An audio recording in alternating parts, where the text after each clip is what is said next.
With the overwhelming loss in the 2020 election season, it seems Republicans are returning towards their tried-and-true methods of targeting minority groups, more specifically this time around, targeting trans people.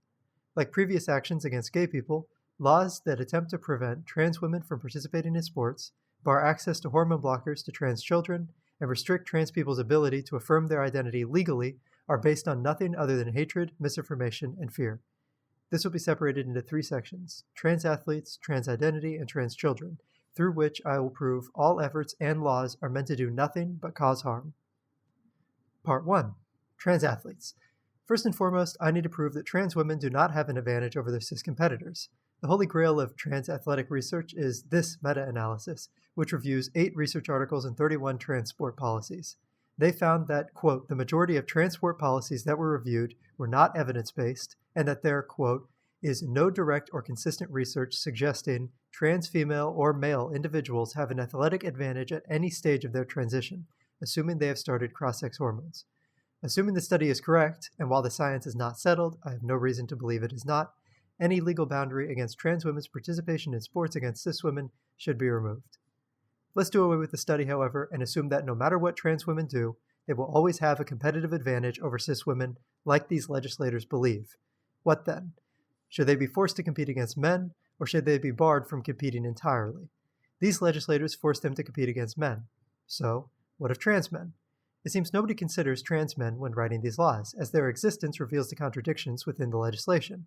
If trans men should be allowed or forced to compete against cis men, as many of these bills prescribe, even if cis men will always have a competitive advantage over them, as the legislators postulate, doesn't that prove that such policies are not based on athletic fairness overall, and are solely based on ensuring cis people have a competitive advantage over trans people? Oh wait, that's exactly what these laws are designed to do by only banning trans athletes from women's sports. In the wording of these laws, trans people are still allowed to compete, but only if they compete on the male team. This doesn't logically follow, however. If you believe your sex at birth fully designates your athletic advantage, then trans male athletes should be barred from competing on their desired teams, like trans female athletes. These bills aren't about fairness and consistency, however. They are specifically written such that even if one is on puberty blockers or hormone replacement therapy for years, they still cannot compete on their desired team, which conflicts with virtually every study and professional guideline about trans athletes. Additionally, by forcing both trans men and trans women to compete against men, they prove their only desire is not to allow fair competing, it's to virtue signal to ignorant voters by making an enemy of trans people and to harm trans people exclusively. They admit as much when they actually come out and say that they cannot point to a single instance of trans girls competing on girls' sports teams in their entire state. Ignoring their blatant hypocrisy, evil intentions, or harm that they cause, the research shows that definitively, at worst, 12 to 24 months of puberty blockers or hormone replacement therapy are enough to remove any possible competitive advantage trans female athletes might hold in high school or college, and yet not a single law even attempts to set a boundary like that. They all outright ban participation, regardless of anything the trans athlete may do. Part 2. Trans identity. If you still think anti-trans legislation is not meant to harm trans people and is instead meant to protect cis people, then get ready to learn that no, these people do not desire anything except harm against trans people.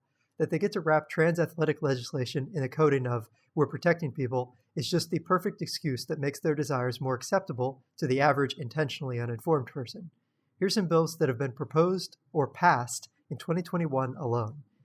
In Montana and South Dakota, bills were introduced to make it significantly harder or illegal to change sex on birth certificates and make it harder to change one's name and sex on IDs. In Iowa, Kentucky, South Carolina, and West Virginia, bills were introduced allowing adoption or foster agencies to bar trans people from adopting or fostering. Bills introduced in Arkansas, Kentucky, Montana, New Mexico, South Carolina, South Dakota, and Texas would allow healthcare agencies and hospitals the ability to deny service to trans people based on a religious exemption.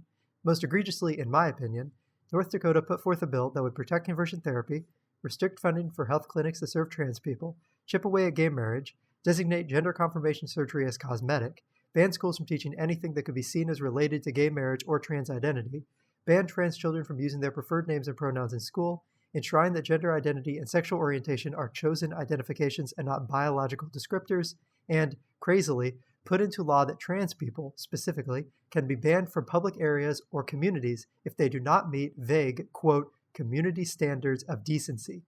I could go on, but I don't just want to list a bunch of states and their evil schemes.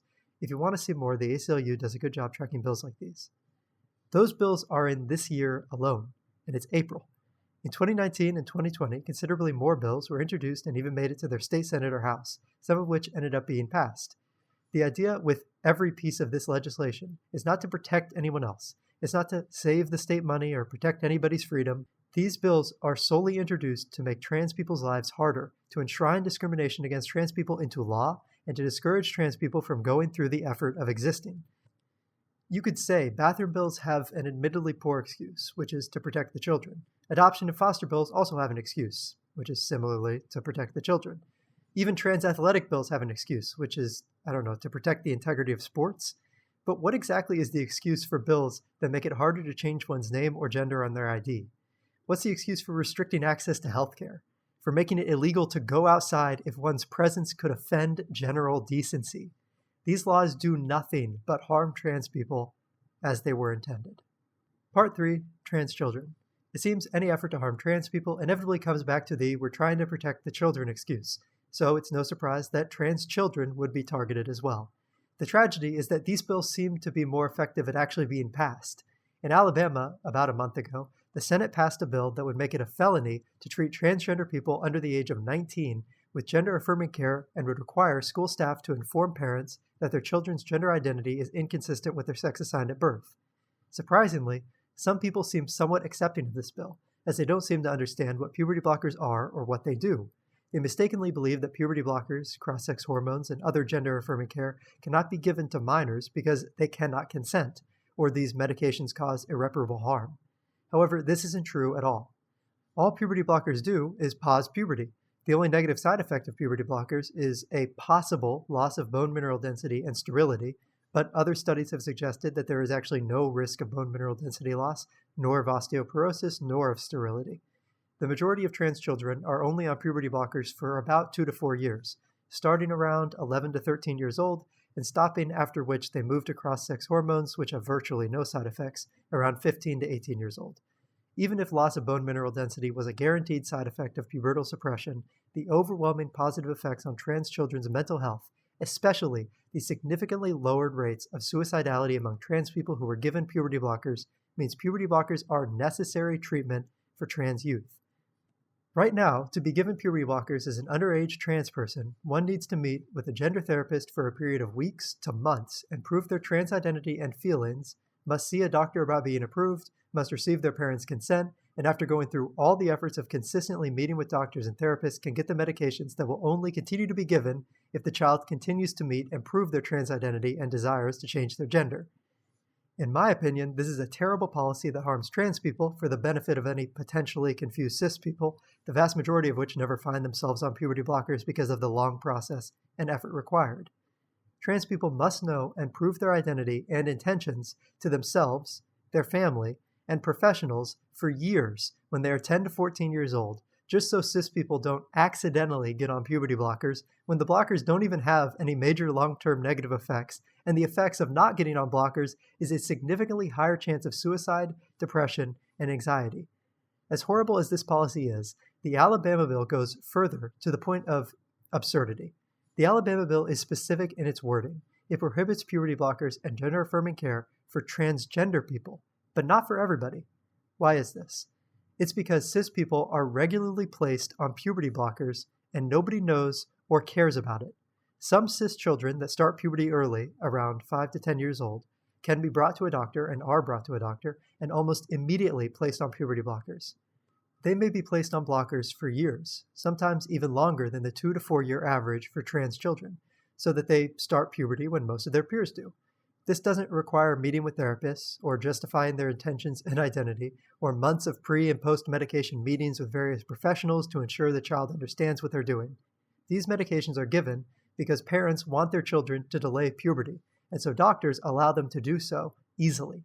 The writers of the Alabama bill, and others like it, know that this occurs and write their bills so cases like these are still allowed.